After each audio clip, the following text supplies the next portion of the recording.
രാഹുൽ മാങ്കൂട്ടത്തിനെതിരെ മൂന്നാമതായി ഉയർന്ന ലൈംഗിക പീഡന പരാതിയിലാണ് അതിവിദഗ്ധമായ നീക്കത്തിലൂടെ ആ പ്രത്യേക അന്വേഷണ സംഘത്തിന് നേതൃത്വം നൽകിയ എഐജി ജി പൂങ്കുഴലിയുടെ നേതൃത്വത്തിലുള്ള അന്വേഷണ സംഘം രാഹുൽ മാങ്കൂട്ടത്തിനെ പാലക്കാടുള്ള ഫ്ളാറ്റിൽ നിന്ന് കഴിഞ്ഞ ദിവസം അർദ്ധരാത്രിയോടെ കസ്റ്റഡിയിലെടുക്കുന്ന സാഹചര്യം ഉണ്ടായത്. രണ്ട് പരാതികളിലും സംഭവിച്ച ഇതിനു മുമ്പ് ഉയർന്നു വന്ന രണ്ട് പരാതികളിലും സമാന സ്വഭാവമുള്ള കാര്യങ്ങളൊക്കെ വിശദീകരിച്ചിരുന്നെങ്കിലും അവിടെ കൃത്യമായി രാഹുൽ രക്ഷപ്പെടാനുള്ള പഴുത്, അതായത് പോലീസിന് പിടികൂടാൻ കഴിയാത്ത തരത്തിൽ അദ്ദേഹത്തിന്റെ സ്വാധീനം ഉപയോഗിച്ചുകൊണ്ട് രക്ഷപ്പെടാനുള്ള കൃത്യമായ പഴുതൊരുക്കിയിരുന്നു. രാഷ്ട്രീയമായ ബന്ധങ്ങൾ അതിന് പ്രയോജനപ്പെടുത്തി, പോലീസിലുള്ള ബന്ധങ്ങൾ അതിന് പ്രയോജനപ്പെടുത്തി. അങ്ങനെ എവിടെയാണ് രാഹുൽ ഒളിവിൽ കഴിയുന്നതെന്ന് പോലും അറിയാൻ കഴിയാത്ത തരത്തിലേക്ക് കാര്യങ്ങൾ മാറുന്ന സാഹചര്യം, എളിഭ്യരായി മാറുന്ന പോലീസിന്റെ നീക്കങ്ങൾ അത് വലിയ തരത്തിൽ രാഷ്ട്രീയമായി അല്ലാതെയുമൊക്കെയുള്ള വിമർശനങ്ങൾക്ക് വഴിവെക്കുന്ന സാഹചര്യം. അങ്ങനെ രണ്ട് കേസുകളുടെ മുൻ അനുഭവങ്ങളിൽ നിന്ന് ഉൾക്കൊണ്ട പാഠത്തിന്റെ അടിസ്ഥാനത്തിലാണ് മൂന്നാമത് ലഭിച്ച പരാതിയിൽ അതീവ രഹസ്യമായുള്ളൊരു നീക്കം അന്വേഷണ സംഘത്തിന്റെ ഭാഗത്ത് നിന്ന് ഉണ്ടായതെന്ന് വേണം പറയാൻ. ഏതാണ്ട് ഒരാഴ്ച മുമ്പാണ് ഇത്തരത്തിലൊരു പരാതി ഇമെയിലായി പ്രത്യേക അന്വേഷണ സംഘത്തിന് നേതൃത്വം നൽകുന്ന എഐജി ജി പൂങ്കുഴലിക്ക് ലഭിക്കുന്നത്. ആ പരാതിയുമായി ബന്ധപ്പെട്ട പ്രാഥമികമായ വിവരശേഖരണമാണ് ആദ്യം നടത്തിയത്. അതിനുശേഷം സുപ്രധാനമായ ചില തെളിവുകൾ ഈ യുവതി അന്വേഷണ സംഘത്തിന് നേതൃത്വം നൽകുന്ന ഉദ്യോഗസ്ഥയ്ക്ക് കൈമാറിയതോടെ ആണ് ഈ കേസിന്റെ ഗൌരവം തങ്ങൾ വിചാരിക്കുന്നതിനും അപ്പുറത്തേക്കാണ് എന്ന കാര്യം തിരിച്ചറിയുന്നത്. ആ തിരിച്ചറിവാണ് ഒടുവിൽ അവരുടെ മൊഴി രേഖപ്പെടുത്തുന്ന തരത്തിലേക്ക് കാര്യങ്ങൾ എത്തുകയും അതിനുശേഷം കോടതിയുടെ നിരീക്ഷണത്തിലുള്ള അല്ലെങ്കിൽ കോടതിയിൽ ഇതുമായി ബന്ധപ്പെട്ട നടപടിക്രമങ്ങൾ ഏകോപിപ്പിക്കുന്ന പ്രോസിക്യൂട്ടർ അടക്കമുള്ള ആളുകളുമായി സംസാരിച്ചതിന് ശേഷം തുടർ നീക്കങ്ങളിലേക്ക് എത്രയും പെട്ടെന്ന് തന്നെ കടക്കാനുള്ള ഒരു തീരുമാനത്തിലേക്ക് പോലീസ് എത്തുകയും ചെയ്തത്. അങ്ങനെ ചുരുക്കി പറഞ്ഞാൽ പോലീസിലെ ഏറ്റവും ഉന്നതരായ ചുരുക്കം ചില വിരലിലെണ്ണാവുന്ന ഉദ്യോഗസ്ഥർക്ക് മാത്രം അറിയാവുന്ന ഒരു ഓപ്പറേഷനാണ് ഇന്നലെ നടന്നത്. കാരണം അതല്ലാതെ താഴെത്തട്ടിലേക്ക് അറിഞ്ഞാൽ, ഉദ്യോഗസ്ഥർ കൂടുതലായി അറിഞ്ഞാൽ ഒരുപക്ഷെ രാഹുൽ അവിടെ നിന്ന് ഒളിവിൽ പോകാനുള്ള സാധ്യത മുൻകൂട്ടി കണ്ടിരുന്നു പോലീസ് എന്ന് വേണം കരുതാൻ. ഈ ഹോട്ടലിൽ പിടികൂടാൻ എത്തുന്ന സമയത്ത് പോലും ഹോട്ടലിലുണ്ടായിരുന്ന ജീവനക്കാരുടെ അടക്കം മൊബൈൽ ഫോണുകൾ കൃത്യമായി നിരീക്ഷണത്തിലാക്കി അവരെ അവിടെ നിന്ന് ആ ഫോണുകൾ പിടിച്ചെടുത്തതിന് ശേഷമാണ് തുടർ നീക്കങ്ങളിലേക്ക് പോലീസ് കടന്നത്. അതീവ രഹസ്യമായിട്ടായിരുന്നു എല്ലാ നടപടിക്രമങ്ങളും. അങ്ങനെയെങ്കിൽ പത്തനംതിട്ടയിലേക്കാണ് ആദ്യം എത്തിച്ചിരിക്കുന്നത്. അവിടെ നിന്ന് വൈകാതെ തിരുവനന്തപുരത്തേക്ക് എത്തിച്ചേക്കുമെന്നാണ് സൂചന. ഈ പ്ലേസ് ഓഫ് ഒക്കറൻസ് അതാണ് ഇതിലെ ഏറ്റവും പ്രധാനപ്പെട്ട കാര്യം. പത്തനംതിട്ടയിലെ ഒരു ഹോട്ടലിൽ വെച്ച് തന്നെ ക്രൂരമായി ലൈംഗികമായി കയ്യേറ്റം ചെയ്തു, അതിക്രമം നടത്തി എന്നാണ് ഈ പരാതിയിൽ യുവതി പറഞ്ഞിരിക്കുന്ന പ്രധാനപ്പെട്ട പരാമർശം. അതുകൊണ്ട് തന്നെ ഈ പ്ലേസ് ഓഫ് ഒക്കറൻസ് അവിടെ ആയതിനാൽ കേസ് രജിസ്റ്റർ ചെയ്യുന്നതും ഒരുപക്ഷെ ആ സ്റ്റേഷൻ പരിധിയുമായി ബന്ധപ്പെട്ട് തന്നെയായിരിക്കും. അതുകൊണ്ട് തന്നെയാണ് പത്തനംതിട്ടയിൽ ഒരു മജിസ്ട്രേറ്റിന് മുമ്പാകെ ഉച്ചയ്ക്ക് 1 മണിക്ക് മുമ്പ് രാഹുൽ മാങ്കൂട്ടത്തിനെ ഹാജരാക്കാനുള്ള സാധ്യത. അത്തരം നീക്കങ്ങളാണ് നടന്നുകൊണ്ടിരിക്കുന്നത്. അതിനുശേഷമായിരിക്കും ഒന്നുകിൽ തിരുവനന്തപുരത്തേക്ക് എത്തിക്കുകയോ അതല്ല എങ്കിൽ തുടർ നീക്കങ്ങളിലേക്ക് കടക്കുകയോ ചെയ്യുക. ഇന്ന് തന്നെ കസ്റ്റഡിയിൽ വാങ്ങി ചോദ്യം ചെയ്യലിലേക്ക് കടക്കുമോ അതോ കോടതിയിൽ ഹാജരാക്കിയതിനു ശേഷം തുടർ നടപടികളുടെ ഭാഗമായി പിന്നീട് കസ്റ്റഡി അപേക്ഷ സമർപ്പിക്കുകയായിരിക്കുമോ ചെയ്യുക? ഇതടക്കമുള്ള കാര്യങ്ങളിൽ വ്യക്തത വരാനുണ്ട്. എന്തായാലും നിലവിലെ സാഹചര്യത്തിൽ രാഹുൽ മാങ്കൂട്ടത്തിനെതിരെ ഉയർന്നിരിക്കുന്ന പരാതിയുടെ ഗൌരവം കണക്കിലെടുത്തുകൊണ്ട് അതീവ രഹസ്യമായിട്ടാണ് ഈ നീക്കങ്ങളുമായി പോലീസ് മുമ്പോട്ട് പോകുന്നത്. പരമാവധി തെളിവുകൾ ശേഖരിക്കേണ്ടതുണ്ട്, കോൾ ഡേറ്റ റെക്കോർഡുകൾ പരിശോധിക്കേണ്ടതുണ്ട്, CCTV ദൃശ്യങ്ങൾ പരിശോധിക്കേണ്ടതുണ്ട്. ഇതടക്കമുള്ള കാര്യങ്ങളിൽ വ്യക്തത വരുത്തിക്കൊണ്ടാണ് തുടർ നീക്കങ്ങളിലേക്ക്, ഈ കേസുമായി ബന്ധപ്പെട്ട തുടർ നീക്കങ്ങളിലേക്ക് അന്വേഷണ സംഘം കടക്കുക. ഇന്നലെ രാഹുൽ മാങ്കൂട്ടത്തിൽ പിടിയിലായ അതേ ഹോട്ടലിലാണ് നിയമസഭാ അതായത് പാലക്കാട് ഉപതെരഞ്ഞെടുപ്പ് നടക്കുന്ന സമയത്ത് നീലപ്പെട്ടി വിവാദമുണ്ടാകുന്നത്. അതേ ഹോട്ടലിൽ നിന്നാണ് അന്ന് പോലീസിനെ ഇളിഭ്യരാക്കിയ രാഹുൽ മാങ്കൂട്ടത്തിൽ ഇന്ന് നിസ്സഹായനായി പോലീസിന് മുമ്പിൽ കീഴടങ്ങേണ്ട സാഹചര്യം ഇന്നലെ അർദ്ധരാത്രി ഉണ്ടായിരിക്കുന്നത് എന്നതാണ് വസ്തുത. അവിടെ നിന്നാണ് രാഹുൽ മാങ്കൂട്ടത്തിനെ അന്വേഷണ സംഘവുമായി ബന്ധപ്പെട്ട ഷൊർണൂർ ഡിവൈഎസ്പിയുടെ നേതൃത്വത്തിലുള്ള സംഘം വിദഗ്ധമായി ഇന്നലെ രാത്രി 12 മണിക്ക് ശേഷം കസ്റ്റഡിയിലെടുക്കുകയും പിന്നീട് പത്തനംതിട്ടയിലേക്ക് രഹസ്യമായി എത്തിക്കുകയും ചെയ്തിരിക്കുന്നു. മുൻപത്തെ രണ്ട് കേസ് പോലെയല്ല ഇപ്പോൾ മൂന്നാമത് നൽകിയിരിക്കുന്ന കേസിൽ വ്യക്തമായ തെളിവുകളോടുകൂടിയാണ് യുവതി രാഹുൽ മാങ്കൂട്ടത്തിനെതിരെ രംഗത്തെത്തിയിരിക്കുന്നത്. അങ്ങനെയെങ്കിൽ മുൻപത്തേതുപോലെ അത്ര പെട്ടെന്ന് പറഞ്ഞൊഴിഞ്ഞു മാറുക എന്നത് രാഹുലിന് അത്ര എളുപ്പമായിരിക്കില്ല. അങ്ങനെയെങ്കിൽ അന്വേഷണ സംഘത്തിന്റെ നീക്കങ്ങൾ ഇനി എങ്ങനെയായിരിക്കും? ആദ്യ കേസിലും തെളിവുകളുടെ അഭാവം ഒന്നുമില്ലായിരുന്നു. കൃത്യമായ തെളിവുകൾ തന്നെയാണ് പ്രോസിക്യൂഷൻ കോടതിയിൽ സമർപ്പിച്ചത്. അങ്ങനെയാണ് തിരുവനന്തപുരം ജില്ലാ പ്രിൻസിപ്പൽ സെഷൻസ് കോടതിയിൽ മുൻകൂർ ജാമ്യം നിഷേധിക്കപ്പെട്ട സാഹചര്യമുണ്ടായത്. പക്ഷേ ആ കേസിൽ രാഹുൽ മാങ്കൂട്ടത്തിൽ ശ്രമിച്ചത് അത് ഉഭയകക്ഷി സമ്മതപ്രകാരമുള്ള ഒരു ബന്ധമായിരുന്നു എന്ന് വരുത്തി തീർക്കാനാണ്. പക്ഷേ അവിടെ ഈ പരാതിക്കാരിയായ യുവതി ഗർഭം ധരിച്ചിരുന്നു എന്നതിന് പ്രകടമായ തെളിവുകളില്ലായിരുന്നു. അവരെ പരിശോധിച്ച ഡോക്ടർമാരുടെ മൊഴിയാണ് അതിൽ പ്രധാനപ്പെട്ടതായി മാറിയത്. അതുകൊണ്ട് തന്നെയാണ് അത് ഒരു മ്യൂച്വൽ അണ്ടർസ്റ്റാൻഡിങ്ങിലുള്ള ബന്ധമാണ്. യുവതി സ്വയം ഗർഭചിത്രത്തിനുള്ള മരുന്നുകൾ കഴിക്കുകയായിരുന്നു എന്നൊക്കെ വരുത്തി തീർക്കാനുള്ള ശ്രമം പ്രതിഭാഗത്തിന് രാഹുൽ മാങ്കൂട്ടത്തിന്റെ അഭിഭാഷകന്റെ ഭാഗത്തു നിന്നുണ്ടായത്. പക്ഷേ ഈ കേസിലൊക്കെ സമാനമായ ഒരു സ്വഭാവമുണ്ട്. കാരണം ഈ ലൈംഗിക അതിക്രമം നടത്തുന്ന സമയത്ത് രാഹുൽ ഇവരോട് കാണിച്ച കയ്യേറ്റത്തിന്റെ സ്വഭാവം ആ 3 കേസുകളിലും ഒരുപോലെയാണ് എന്നാണ് അന്വേഷണ സംഘം നൽകുന്ന സൂചന. അതുമായി ബന്ധപ്പെട്ട് എല്ലാ കാര്യങ്ങളും പുറത്തേക്ക് പറയുന്നതിൽ നമുക്ക് ചില പരിമിതികളുണ്ട്. അതുകൊണ്ട് ആ വിശദാംശങ്ങളൊക്കെ പറയാൻ കഴിയില്ല. കാരണം അതിക്രൂരമായ രീതിയിൽ ശരീരത്തിൽ മുറിവുകൾ ഏൽപ്പിക്കുന്ന തരത്തിലായിരുന്നു രാഹുലിന്റെ ഇടപെടൽ. അതുമായി ബന്ധപ്പെട്ട ചിത്രങ്ങളടക്കം, അതായത് ശരീരത്തിൽ മുറിവുകൾ ഏൽപ്പിച്ചതിന്റെ ചിത്രങ്ങളടക്കം അന്വേഷണ ഉദ്യോഗസ്ഥർക്ക് ലഭ്യമായിട്ടുണ്ട്. ഒരുപക്ഷെ അടുത്ത ഒരു നടപടിക്രമം എന്ന് പറഞ്ഞാൽ ഈ കേസിന്റെ സമാനമായ തരത്തിലുള്ള മറ്റ് ചില പരാതികൾ കൂടി ഉണ്ട് എന്നുള്ളൊരു സംശയം പോലീസിനുണ്ട്. പക്ഷേ അവർ പോലീസിന് മുമ്പിൽ രേഖാമൂലം പരാതി നൽകാൻ തയ്യാറാകാതിരുന്നത് രാഹുൽ മാങ്കൂട്ടത്തിന്റെ ഭീഷണിയുടെ ഒരു സാഹചര്യം കണക്കിലെടുത്തുകൊണ്ടാണ്. അതായത് ഏതെങ്കിലും തരത്തിൽ കുടുംബാംഗങ്ങൾ ഇത് അറിയുന്ന സാഹചര്യമൊക്കെ ഉണ്ടായാൽ, അല്ലെങ്കിൽ പൊതുസമൂഹത്തിലേക്ക് സൈബർ ഇടങ്ങളിൽ അധിക്ഷേപം നേരിടുന്ന സാഹചര്യം ഉണ്ടായാൽ അതുണ്ടാക്കുന്ന ഒരു ബുദ്ധിമുട്ടുകളും വെല്ലുവിളികളും മുമ്പിൽ നിൽക്കുന്നതുകൊണ്ടാണ് അവർ രേഖാമൂലം പരാതിയുമായി രംഗത്ത് വരാത്തത് എന്നാണ് നമുക്ക് ലഭിക്കുന്ന സൂചനകൾ. അത്തരത്തിലുള്ള വിവരങ്ങളാണ് പോലീസിൽ നിന്ന് ലഭിക്കുന്നത്.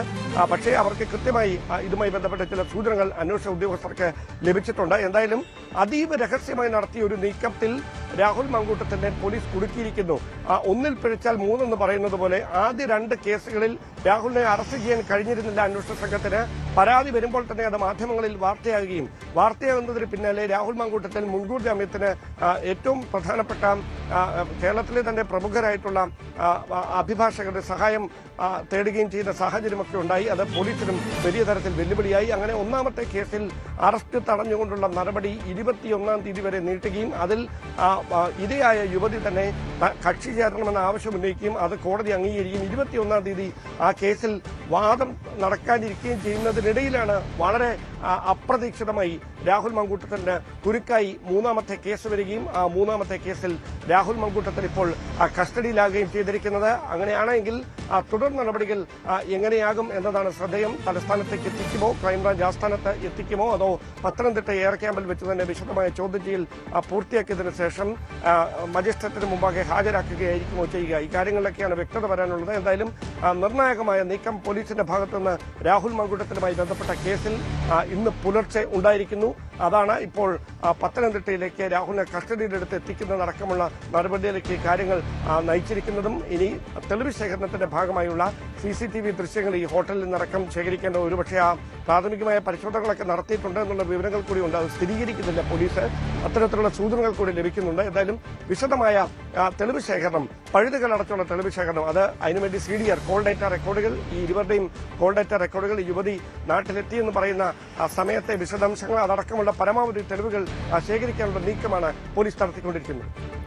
അതിക്രൂരമായ ബലാത്സംഗം, അതിനോടൊപ്പം തന്നെ സാമ്പത്തിക ചൂഷണവും നടത്തിയെന്നാണ് യുവതി നൽകിയിരിക്കുന്ന പരാതിയിലുള്ളത്.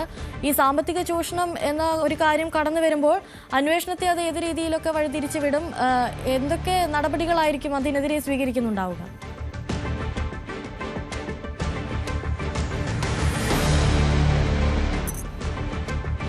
അതൊക്കെ അന്വേഷണത്തിന്റെ ഭാഗമായി വിശദമായി പരിശോധിക്കേണ്ട കാര്യങ്ങളാണ്. ഏതൊക്കെ തരത്തിലാണ് ഈ ചൂഷണം നടത്തിയിരിക്കുന്നത്, ആർക്കൊക്കെ ഇങ്ങനെ പണം അയച്ചു കൊടുക്കേണ്ടി വന്നിട്ടുണ്ട്, രാഹുലിന്റെ സുഹൃത്തായ ഫെനി നൈനാന്റെ അക്കൗണ്ടിലേക്ക് പണം കൈമാറിയിട്ടുണ്ടെന്ന് യുവതി അന്വേഷണ സംഘത്തിന് നൽകിയ പരാതിയിൽ കൃത്യമായി തന്നെ പറയുന്നുണ്ട്. അങ്ങനെ എത്ര രൂപ ഈ ഫെനിന്റെ അക്കൗണ്ടിലേക്ക് അയച്ചു കൊടുത്തിട്ടുണ്ട്, എപ്പോഴൊക്കെയാണ് ഈ പണം അയച്ചു കൊടുത്തിരിക്കുന്നത് അടക്കമുള്ള കാര്യങ്ങളൊക്കെ വ്യക്തത വരാനുണ്ട്. മാത്രമല്ല ഈ പരാതിയിൽ മറ്റൊരു കാര്യം, വിലപിടിപ്പുള്ള വസ്തുക്കൾ, വാച്ചുകൾ, വസ്ത്രങ്ങൾ അടക്കം വിലപിടിപ്പുള്ള വസ്തുക്കൾ വാങ്ങി നൽകണമെന്ന് ആവശ്യപ്പെടുകയും അത് പലപ്പോഴായി രാഹുലിന് വാങ്ങി നൽകുകയും ചെയ്തിട്ടുണ്ട് എന്ന് കൂടി യുവതിയുടെ പരാതിയിൽ പറയുന്നുണ്ട്. അതായത് ഒരു 2.5 വർഷത്തോളം നീണ്ട ബന്ധമാണ് ഇത് എന്നതാണ് ഈ പരാതിയിൽ എടുത്തു പറയുന്ന കാര്യം. 2.5 വർഷത്തിനൊടുവിലാണ് ഇതൊരു ചതിയായിരുന്നുവെന്ന് താൻ തിരിച്ചറിയുന്നത് എന്നാണ് യുവതി പറയുന്നത്. അതായത് രാഹുലിനൊപ്പം ഒരു പുതിയ ജീവിതം ഉണ്ടാകുമെന്ന് പ്രതീക്ഷിച്ചു. ലഭിച്ചു. അങ്ങനെയാണ് ഒരുപാട് പ്രശ്നങ്ങൾ ഉണ്ടായിട്ടും ബന്ധത്തിൽ തുടർന്നത്. പക്ഷേ 2.5 വർഷത്തിനിപ്പുറം ആദ്യമായി രാഹുലിനെതിരെ പരാതി ഉയരുന്ന സമയത്ത് ഇതിൽ സംശയം പ്രകടിപ്പിച്ച് രാഹുലിനോട് തന്നെ കാര്യങ്ങൾ ചോദിച്ചപ്പോൾ തനിക്കെതിരെ രാഷ്ട്രീയമായ ഗൂഢാലോചന നടക്കുകയാണ്, അതിന്റെ തെളിവുകൾ തന്നെ കൈവശമുണ്ട് എന്ന് പറഞ്ഞ് യുവതിയെ വിശ്വാസത്തിലെടുക്കാനുള്ള നീക്കമാണ് രാഹുലിന്റെ ഭാഗത്തു നിന്നുണ്ടായത്. പക്ഷേ അതിനൊക്കെ അപ്പുറത്തേക്ക് കൃത്യമായ തെളിവുകൾ പുറത്തു വന്ന് തുടങ്ങിയതോടെ താൻ രാഹുലിനെ നേരിട്ട് കാണണമെന്ന് ആവശ്യപ്പെട്ടു. പക്ഷേ നേരിട്ട് കാണാനായി ശ്രമിച്ചപ്പോൾ രാഹുൽ ഒഴിഞ്ഞുമാറി. രാഹുലിന്റെ സുഹൃത്തുക്കളെ ബന്ധപ്പെട്ടപ്പോൾ അവരും രാഹുലിലേക്ക് കണക്ട് ചെയ്യാനുള്ള സാഹചര്യങ്ങൾ ഇല്ലാതാക്കി. അങ്ങനെയാണ് ഇതിലെ ചതി താൻ തിരിച്ചറിഞ്ഞത്. അങ്ങനെ രാഹുലിനോട് താൻ മുമ്പോട്ട് പോകും എന്ന തരത്തിൽ സംസാരിക്കുന്ന ഒരു സാഹചര്യം പിന്നീടുണ്ടായപ്പോൾ എങ്കിൽ നിന്നെയും നിന്റെ കുടുംബത്തെയും കാണിച്ചു തരാമെന്ന ഭീഷണിയാണ് രാഹുലിന്റെ ഭാഗത്തു നിന്നുണ്ടായത്. ആ കുടുംബം ഇല്ലാതാക്കും എന്ന തരത്തിലുള്ള വലിയ തരത്തിലുള്ള ഭീഷണി സന്ദേശങ്ങൾ തനിക്ക് ലഭിച്ചുവെന്നും യുവതി അന്വേഷണ സംഘത്തോട് വെളിപ്പെടുത്തിയിട്ടുണ്ട്. അതായത് തന്റെ സ്വാധീനം, സൈബറിടങ്ങളിലുള്ള സ്വാധീനം, അത് കേരളം നേരത്തെ കണ്ടിട്ടുള്ളതാണ്. പരാതി ഉന്നയിക്കുന്നവരെയും നിയമ സംവിധാനങ്ങൾക്ക് മുമ്പിലേക്ക് എത്തുകയും ചെയ്തവരെയും തനിക്കെതിരെ നിലപാടെടുക്കുകയും ചെയ്തവരുമൊക്കെ വലിയ തരത്തിൽ സൈബറിടങ്ങളിൽ തീരുമാനമാണ്. അല്ലാതെ പാർട്ടിക്ക് അയാളുടെ പേര് ഞാൻ ചോട്ടെ പുറത്താക്കിയാൽ ഞങ്ങൾക്ക് എങ്ങനെ പറയാൻ പറ്റും? ഞാൻ അയാളെ കുറിച്ചിട്ട് അയാൾ ഞങ്ങളുടെ പാർട്ടിയിലല്ല, അല്ല ഇപ്പൊ ആയിരുന്നു. പക്ഷെ അയാളെ പാർട്ടി സസ്പെൻഡ് ചെയ്തു, പാർട്ടി ഡിസ്മിസ് ചെയ്തു. ഇനി ഡിസ്മിസ് ചെയ്തു പറഞ്ഞാൽ നിങ്ങൾക്ക് അറിയാലോ, ഞങ്ങളുടെ ബന്ധം എല്ലാം കഴിഞ്ഞു എന്നതിന്റെ അർത്ഥം. ഇനി അയാളുടെ പേരിൽ ഞങ്ങൾ നിയന്ത്രണമില്ല. ഞങ്ങളുടെ പേരിൽ അയാൾ സ്വയം തീരുമാനിക്കട്ടെ. കോൺഗ്രസ് വിജയിപ്പിച്ച് അയച്ച ഒരു ആളാണ്, ഉൾപ്പെടെ വിശ്വസിച്ച് ഒരുപാട് ആളുകൾ വോട്ട് ചെയ്ത് വിജയിപ്പിച്ച ഒരാളാണ്. അദ്ദേഹം MLA ആയിട്ട് ഇപ്പോഴും തുടരുകയാണ്. സീരിയസ് ആയിട്ടുള്ള ഓഫൻസാണ് അദ്ദേഹത്തിനെതിരെ. ഇനി അദ്ദേഹം രാജിവെക്കണത് പാർട്ടിക്ക് അങ്ങോട്ട് പറയാൻ കഴിയില്ലല്ലോ. അയാൾ ചെയ്യുന്നില്ല, അയാൾ സ്വയം ചെയ്യാന്ന് മാത്രം. കോൺഗ്രസിന് വോട്ട് ചെയ്യുക, കോൺഗ്രസിന് ധാർമ്മികത അല്ല. കോൺഗ്രസ് ഇങ്ങനെ ഒരു ചെറിയൊരു സൂചന കിട്ടാത്ത മുമ്പ് ഡിസ്മിസ് ചെയ്തൊരു പാർട്ടി അതുപോലെയാണോ മറ്റു പാർട്ടി? വോട്ട് ചെയ്ത ജനങ്ങളോട് കോൺഗ്രസിന് ഒരു പ്രതിബദ്ധത അത് ഉള്ളത് കൊണ്ട് തന്നെയാണ് ഡിസ്മിസ് ചെയ്തത്. അത് പാർട്ടിയിൽ നിന്ന് പുറത്താക്കിയത് പാർട്ടിക്കാരോട് ഉള്ള ഒരു മറുപടി. പാർട്ടിക്കാർ ജനങ്ങളോട് തന്നെയുള്ള മറുപടി തന്നെ. അത് ഇങ്ങനെ ഒരു ആരോപണം കിട്ടിയപ്പോ ഞാനൊരു കാര്യം ചെയ്ത ഇദ്ദേഹത്തിനെ ഇപ്പോഴാക്കിയല്ല നിങ്ങൾ ഓടി വന്നത്. ഇതിനേക്കാൾ ആരോപണം ഉള്ളവർ അപ്പുറം നിൽക്കുമ്പോൾ അങ്ങോട്ടൊരു മറുചോദ്യം ചോദിച്ചൂടെ? ഒരു കാര്യം ചെയ്യേ, ഞങ്ങള് ഒരു MLA ജയിപ്പിച്ചു എന്നുള്ള പേരിൽ തന്നെ അദ്ദേഹത്തിനെ ഡിസ്മിസ് ചെയ്തു പറഞ്ഞാൽ എന്റെ അർത്ഥം ഇനി ഇല്ലാന്ന്, ബന്ധം പോയി എന്നെ അർത്ഥം. ഇനി അദ്ദേഹത്തിന്റെ പേരിലില്ല. ഇത് മറ്റു പാർട്ടികൾ എത്രയുണ്ടല്ലോ ഇവിടെ, ഇതിനേക്കാൾ നേരിട്ടുള്ള ആരോപണമുള്ളവരുണ്ടല്ലോ. അങ്ങോട്ടൊരു ചോദ്യം ചോദിക്കൂ. ഇവിടെ ഞങ്ങൾ കറക്റ്റായി ചെയ്തിട്ടുണ്ട്. ഇനി അദ്ദേഹത്തിന്റെ പേരിൽ ഞങ്ങൾ എന്ത് ചെയ്യണം ഞങ്ങൾക്ക് പറയാൻ അവകാശം കഴിഞ്ഞു. പോരെ? രാഹുൽ എന്തോ ചെയ്തോട്ടെ എന്നല്ല. അല്ലല്ല, അദ്ദേഹം സ്വയം ചെയ്യേണ്ടതാണ്, ഞങ്ങൾ ചെയ്യേണ്ടതല്ല. ഓക്കെ. PCC president A. തങ്കപ്പന്റെ പ്രതികരണമാണ് നമ്മളിപ്പോൾ കേട്ടത്. ഡാൻ കുര്യൻ തുടരുന്നുണ്ട്. ഡാൻ, ഇപ്പോൾ കേട്ട പ്രതികരണത്തിൽ നിന്ന് വ്യക്തമാകുന്നത് അവർ പറയുന്നത് പാർട്ടിയുമായി ഇപ്പോൾ രാഹുൽ മാങ്കൂട്ടത്തിന് യാതൊരു വിധത്തിലുള്ള ബന്ധവുമില്ല എന്നാണ്. അപ്പോഴും രാഹുൽ MLA ആയി തുടരുകയാണ്. ഇപ്പോൾ മൂന്നാമത് സകല തെളിവോടും കൂടി ഒരു പരാതി കൂടി മുൻപോട്ട് വരുമ്പോൾ, പരാതിക്കാരി രംഗത്ത് വരുമ്പോൾ രാഹുൽ സ്ഥാനമൊഴിയേണ്ടി വരുന്ന ഒരു സാഹചര്യം കൂടി വരില്ലേ?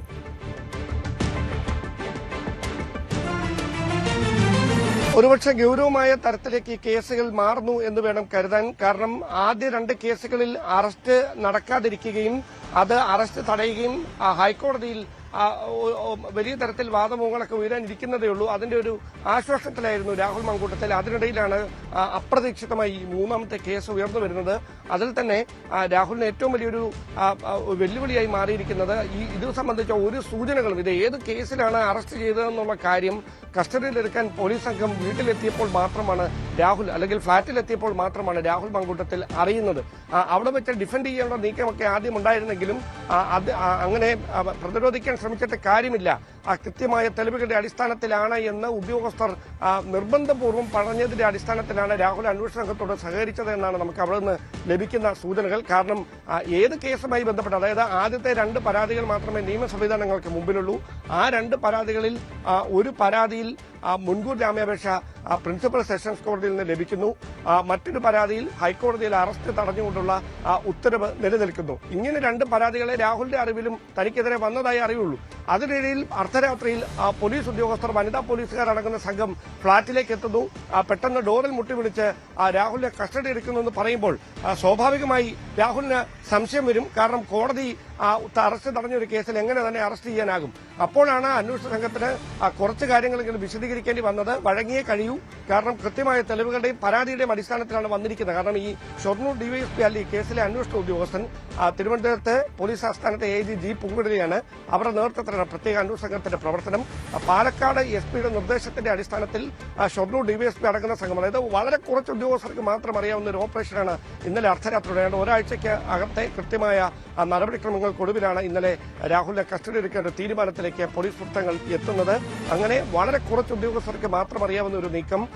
ഈ ഫ്ളാറ്റിലേക്ക് എത്തുമ്പോൾ ആദ്യഘട്ടത്തിലൊക്കെ ഉദ്യോഗസ്ഥരെ പ്രതിരോധിക്കാനുള്ള ഒരു ശ്രമം രാഹുലിന്റെ ഭാഗത്തു നിന്നുണ്ടായെങ്കിലും പിന്നീട് കാര്യങ്ങൾ വിശദീകരിച്ചപ്പോൾ വഴങ്ങുന്നതാണ് നല്ലത്. അതല്ലെങ്കിൽ കൂടുതൽ കാര്യങ്ങൾ പുറത്തുവരും എന്ന തരത്തിലുള്ള ഭീഷണിയുടെ സ്വരം പോലീസിന്റെ ഭാഗത്തു നിന്നും ഉയർന്നുവെന്നാണ് ലഭിക്കുന്ന സൂചനകൾ. അങ്ങനെയാണ് രാഹുലിനെ അവിടെ നിന്ന് കസ്റ്റഡിയിലെടുത്തുകൊണ്ട് പത്തനംതിട്ടയിലേക്ക് എത്തിക്കുന്നത്. പത്തനംതിട്ട AR ക്യാമ്പിലേക്ക് എത്തിക്കുന്ന നടപടികൾ പിന്നീട് ഒരുപക്ഷെ തിരുവനന്തപുരത്തേക്ക് എത്തിച്ചേക്കുമെന്നുള്ള സൂചന ഉണ്ടായിരുന്നു. പക്ഷേ ഏറ്റവും ഒടുവിൽ ലഭിക്കുന്ന വിവരങ്ങൾ അനുസരിച്ച് അവിടെ തന്നെ മജിസ്ട്രേറ്റിന് മുമ്പാകെ ഉച്ചയ്ക്ക് 1 മണിക്ക് മുമ്പ് ഹാജരാക്കാനുള്ള നീക്കമാണ് നടക്കുന്നതെന്നാണ് ഇപ്പോൾ ഏറ്റവും ഒടുവിൽ ലഭ്യമാകുന്ന സൂചനകൾ.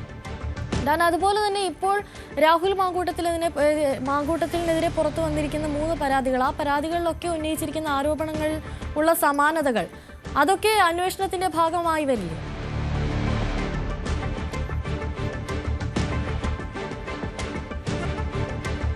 എല്ലാ കേസുകളുടെയും അന്വേഷണത്തിന് നേതൃത്വം നൽകുന്നത് ഒരു അന്വേഷണ സംഘം തന്നെയാണ്. ആ അന്വേഷണ സംഘത്തിന് നേതൃത്വം നൽകുന്നത് ജി പൂങ്കുഴലിയാണ്.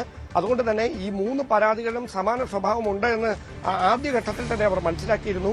അങ്ങനെയാണ് ഇനി രാഹുലിന് ഒരു പഴുത് കൊടുക്കരുത്, രക്ഷപ്പെടാനോ ഒളിവിൽ പോകാനുള്ള പഴുത് കൊടുക്കരുത് എന്നൊരു കൃത്യമായ ഒരു തീരുമാനത്തിലേക്ക് ഉദ്യോഗസ്ഥർ എത്തുകയും അതീവ രഹസ്യമായി ഈ നീക്കങ്ങളിലേക്ക് കടക്കുകയും ചെയ്തിരിക്കുന്നത്. അങ്ങനെയാണ് ഏറ്റവും ഒടുവിൽ ഇപ്പോൾ രാഹുൽ കസ്റ്റഡിയിലാകുന്ന സാഹചര്യം പാലക്കാട് നിന്ന് ഉണ്ടായിരിക്കുന്നു. മറ്റൊരു കാര്യം എന്ന് പറയുന്നത്, മുൻപൊക്കെ രാഹുൽ മാങ്കൂട്ടത്തിൽ ഉന്നയിച്ചതുപോലെ തന്നെ ഉഭയസമ്മത പ്രകാരമുള്ള ലൈംഗിക ബന്ധമായിരുന്നു ഈ യുവതിയുമായി ഉണ്ടായിരുന്നത് എന്നൊരു മൊഴി രാഹുൽ മാങ്കൂട്ടത്തിൽ ഇപ്പോൾ അന്വേഷണ സംഘത്തിന് നൽകിയിട്ടുണ്ട്. അങ്ങനെയെങ്കിൽ ഇനി അന്വേഷണ സംഘത്തിന്റെ മുൻപോട്ടുള്ള നീക്കം എങ്ങനെയായിരിക്കും?